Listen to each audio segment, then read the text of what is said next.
This episode includes details about sexual assault and sexual assault exams. Please take care while listening.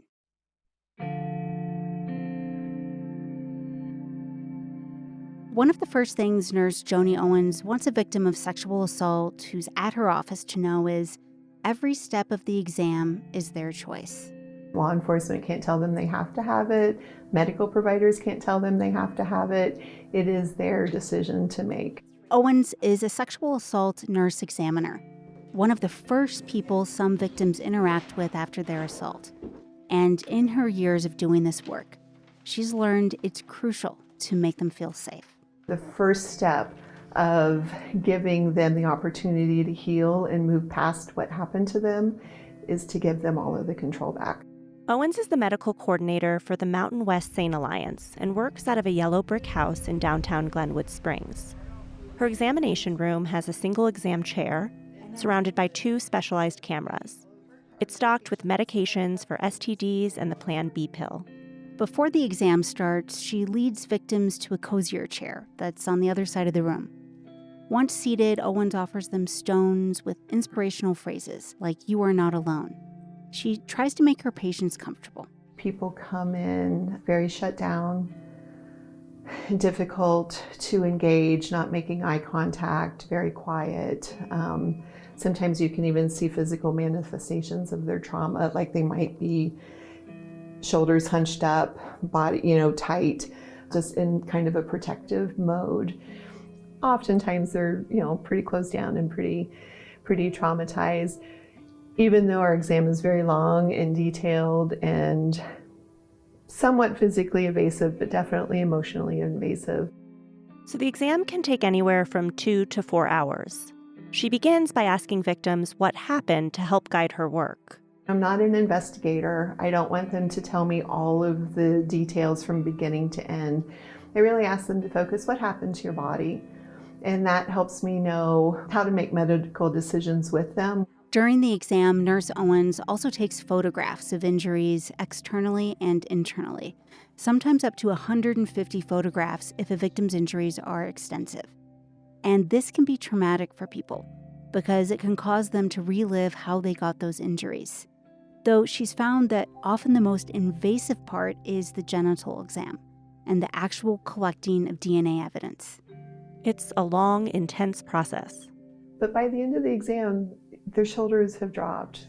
You can see that they are relaxing throughout the exam. But before patients leave her office, they usually have a lot of questions for her. Their biggest concern is the evidence kit that we collected and what's going to happen with it and when are they going to find out about it, who's going to contact them. So I have to let them know that I do turn it over to law enforcement, and it's law enforcement's responsibility to send it to the Colorado Bureau of Investigation, their crime lab, for analysis. That's when she has to break some difficult news, because the reality is nothing like an episode of Law and Order, says Owens, where cases get resolved quickly. In the real world, in Colorado, the wait time to receive results is almost 1.5 years, and sometimes even longer. And then, everything changes again, because I think they're starting to realize nothing's going to happen for 1.5 years. You can just see the shift. As of late February, 1,407 people in Colorado are waiting for DNA results from their sexual assault cases, and that includes evidence collected from these medical exams. Without those results, criminal investigations often stall, and victims are left in limbo. Colorado lawmakers are now taking up the issue, trying to fully understand what went wrong and how to fix it.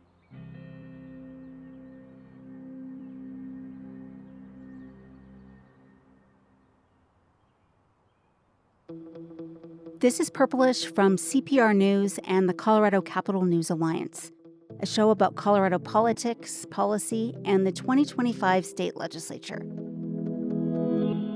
I'm Benta Birkeland. And I'm Andrea Kramer, a senior producer and reporter with Rocky Mountain PBS.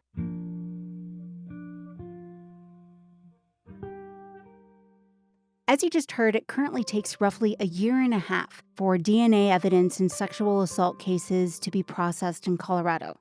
That includes both what's gathered by nurses like Owens and evidence law enforcement may collect, from things like clothes and bedding. The backlog delays criminal investigations, and it leaves victims in a difficult place. And that's because they aren't just waiting for the justice process to move forward. For many victims, there's the fear that the perpetrator will harm them again, or harm others. Most lawmakers, like Republican Representative Matt Soper, who's a longtime member of the House Judiciary Committee, say they only learned about this backlog and the delay in the last few months. I mean, this is huge. I mean, they should have really been coming to us as lawmakers several years ago and pointing out this problem. The backlog didn't happen overnight, but it's gotten worse. A lot worse. The head of the Colorado Bureau of Investigation said earlier this year that the agency, also known as CBI, already had a backlog, but it doubled in the last year. And that's due to several reasons that we'll get into in this episode. Under Colorado's current guidelines, the state is supposed to analyze the sexual assault DNA within 6 months. But that goal is a long way off right now.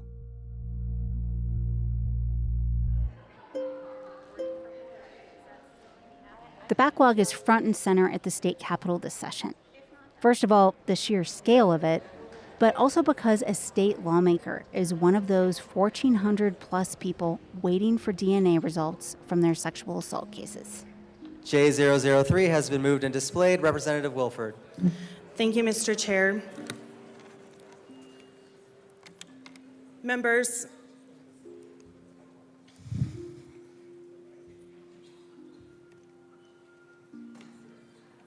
this is really hard for me to do this today. And frankly, I'm really angry that I have to do it. Democratic State Representative Jenny Wilford shared her own story on the House floor. She said about a year ago, she ordered a Lyft to get to her home in North Glen after going out with friends. And from the moment she got in that car, she said she had an uneasy feeling. The driver allegedly asked increasingly sexual questions, and at the end of the ride, he blocked her from getting out. She said he sexually assaulted her. Wilford told her colleagues the attack has left her with debilitating PTSD. I've had panic attacks sitting in the post office parking lot because I saw a car that looked like his car. I have frozen and stand still in grocery store aisles because I saw someone that looked like him. For the past year, her case, like so many others, has remained stalled with no arrest because the state has not yet processed the DNA evidence she submitted from her clothing. And I walked through the same doors that you did to get in here today, but I can tell you that my experience walking through this world and walking through this experience and this work is different. It's different because I feel like I'm walking through a nightmare every day, that I have this little cloud that follows me around reminding me that I don't have answers and I don't have justice. Her personal experience and her willingness to speak out has raised the profile of this issue because of her job at the state legislature.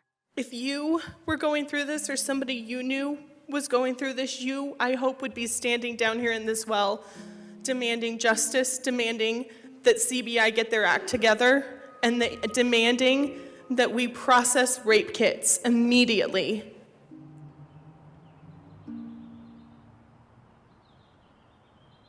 Wilford's colleagues at the Capitol across the political spectrum say they're incensed by the backlog and the impacts these long wait times have on victims. And they're moving forward on ways to try and get it under control. In this episode, we'll hear from those on the front lines, from law enforcement to prosecutors to victims, about what the delays mean for justice in Colorado. Before we get into the how we got here question, let's take a step back to talk more about why these exams can be such a critical part of the criminal justice process. To start with, sexual assault cases are underreported, often not prosecuted, and then when they are, they're tough cases to prove. That's why the DNA evidence can be so key. Hi, I'm Josh with the Sheriff's Office. I'm Benza. Nice to meet you. To learn more, we traveled to Rifle and met with Josh Crane, the investigations commander for the Garfield County Sheriff's Office, where he supervises about a dozen investigators. He says they gather all kinds of evidence, but that a lot of times the DNA analysis is the most critical part of the investigation. It can confirm a lot of what they have told us has happened. It can corroborate other physical evidence we've collected. If we have a suspect who says, no, it wasn't me at all, and we are lucky enough to obtain biological evidence from those sane kits, we can go back and get further evidence from a suspect and make that forensic comparison and say, no, it was you. Or, you're right, it wasn't you. Sometimes DNA is the only evidence there is in a case, especially when victims have been drugged or rendered unconscious during the alleged attack and may not know exactly what happened. And when there's a delay in getting results, investigators often have to tell victims their hands are tied. As we said, the average wait time for DNA results from sexual assault cases is 1.5 years, but that's just an average. I talked to a state lawmaker who told me the longest wait time right now for one of these sexual assault kits and exams is 4 years. It gets frustrating for my detectives and my investigators to just repeatedly say, we're still waiting, I'm sorry, we're still waiting.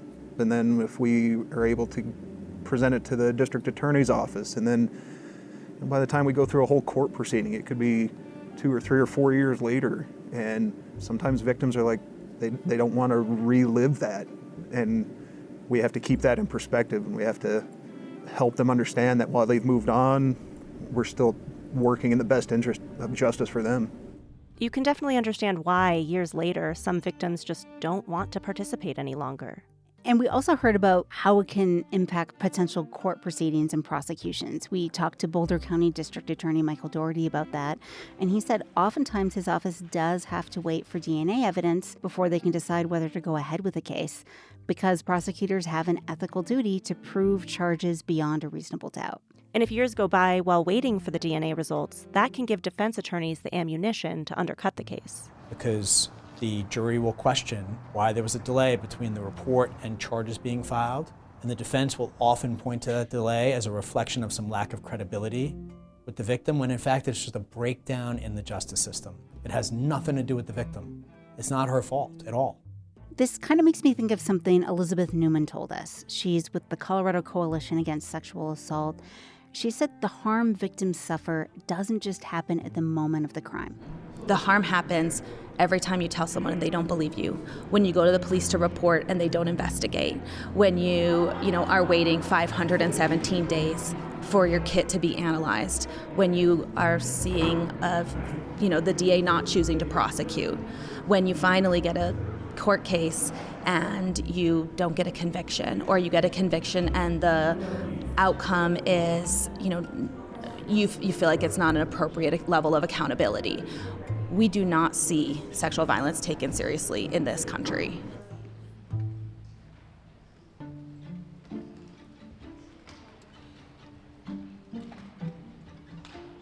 Now that we've gotten a sense of the scale of this problem, let's talk about how we got here. And to do that, we have to first go back to 2013. At the time, there was a lot of attention nationally on testing backlogs around the country. And the situation here was actually worse than it is now. Colorado's backlog at the time got up to nearly 3,600 kits with unprocessed DNA evidence, some decades old and just sitting in storage. Like many other states, Colorado passed legislation to address the issue. One of the things the state did was mandate a statewide accounting of untested sexual assault exams. Chris Schaefer, who's the retiring director of the Colorado Bureau of Investigation, told us his office did clear that backlog by 2016. And they were able to do that in part by outsourcing some of the work to out-of-state labs. By 2022, the state actually had a turnaround time of about 145 days, below the state's guidance of 180 days. Schaefer says the agency had hoped to get that number even lower and was developing a plan to hire more people. But then a couple of things happened, and as Schaefer described it, he said it was just a perfect storm. Yeah, so first the agency had 2 DNA scientists resign. Then 7 more scientists went on extended or family leave, so that left them 9 scientists short. Schaefer says they brought new testing staff on board, but those new hires had to go through a nearly 2-year training process, which made them unable to work on cases. So by spring of 2023, that 145-day turnaround time jumped to 240 days. And I think it just shows how quickly the backlog can exponentially increase. Right. And around this time, the Colorado Bureau of Investigation found themselves with another issue, a major one. One of their own faced allegations of manipulating DNA test results. Yes, and this has been in the news a lot. Yvonne Missy Woods was a longtime CBI forensic scientist. She spent nearly 3 decades there, and she was involved in a lot of high-profile cases. But coworkers raised red flags about her work, and in the fall of 2023, CBI began an internal investigation.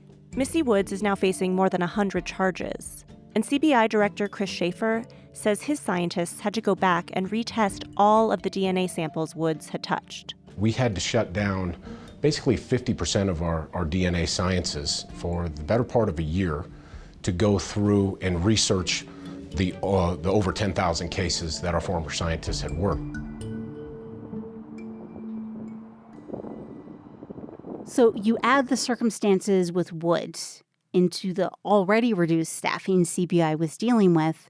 The backlog was already developing, then it more than doubled to 500 days or more. But the thing is, people outside CBI did not really know what was going on until it came out in a legislative oversight hearing in January. Yes, in the months leading up to that hearing, a couple of victims who'd been waiting on their results were getting in touch with lawmakers. We also had a lawmaker in this situation, and they had a lot of questions and wanted answers. Colorado lawmakers in both parties say tackling this backlog is a top priority this session. But as we've mentioned, it initially only came to light in a very public way at the start of the session this January. During an oversight hearing for the Department of Public Safety, which CBI is under, CBI officials testified that the already long wait time had doubled in the last year. The hearing shocked lawmakers in both parties. The people who've known about this are impacted survivors at the individual level who will check in, where is my case? And they get told, wait. That's Democratic Senator Mike Weissman. He's from Aurora, and he's the vice chair of the Senate's Judiciary Committee. A lot of us continue to dig on it. So exactly what the solution looks like, I can't say. We're at about the 25% mark through session now, but I can tell you there's a lot of interest in attacking this problem and fixing it before May. We said most people didn't know about this. He was one of the few people who knew what was going on before this public hearing. He said he found out about the backlog through some victims later in the fall. And he's one of the lawmakers working on fixing things this session. The big thing he and his colleagues are trying to do is get CBI more resources and make sure they're more transparent with the backlog. Lawmakers decided to let CBI keep an extra $3 million unspent dollars in its budget that otherwise would have been turned back to the state. That is a pretty big deal given Colorado's current budget shortfall. Typically, any money agencies don't spend does go back into the overall state budget. But lawmakers agreed not to touch this CBI funding. The money will allow CBI to outsource about 1,000 kits to third-party labs to process. And as part of this, lawmakers are insisting on more transparency from CBI. That includes having the agency share monthly progress reports and launching a public dashboard showing the status of cases, which is now up on their website.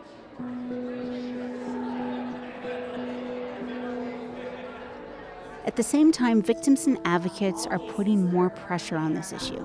How do you explain to a survivor that the kit they endured so bravely, the one that could prove their truth, was left to collect dust? That was Kat Kimball, a 17-year-old survivor, speaking at a town hall hosted by the Colorado Coalition Against Sexual Assault at the Capitol recently. The town hall gave victim advocates and survivors a chance to share their stories and ask CBI questions. Ultimately, what it really did was highlight the human toll of delayed DNA results in sexual assault cases. Each day, you feel more and more powerless. Each week, you feel less and less like a human. When my estimated processing time came and went, I spent weeks grasping at straws, attempting to get anyone to listen to me. I don't feel comfortable turning to my family or friends at this time, but I've always been told that the law would be able to help me, and I just don't feel like it could anymore. And it was probably one of the lowest points of my life. You just heard from Nina Petrovic and Miranda Spencer. CBI officials told survivors and victims that they intend to clear all 1,407 backlog cases by the end of this calendar year. We are committed to fixing this and we're going to explain to you today how we're going to fix this. But it's going to take a lot longer for them to get to their ultimate goal of processing evidence within 90 days. They hope to hit that benchmark within the next 2 years, they say. Here's CBI Director Chris Schaefer again, addressing the town hall. But at this point, that's all it is, right? Is talk. And I understand that, okay? It is a place to start. But what the state has to do for you is show that action on that plan. And we have to back it up, and we have to show it. And we have to show you that we do mean business and that we are going to do what we say.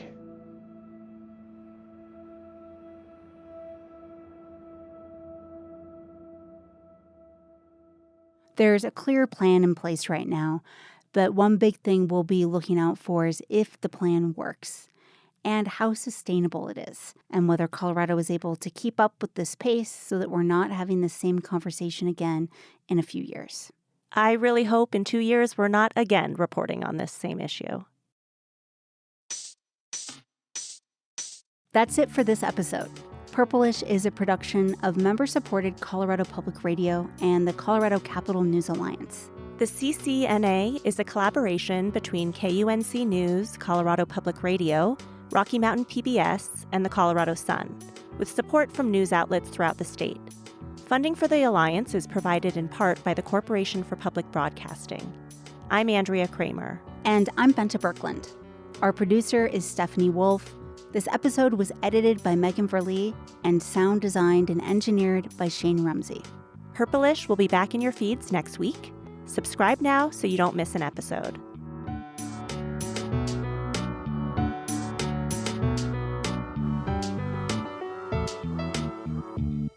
This is Purplish from CPR News and the Colorado Capital News Alliance.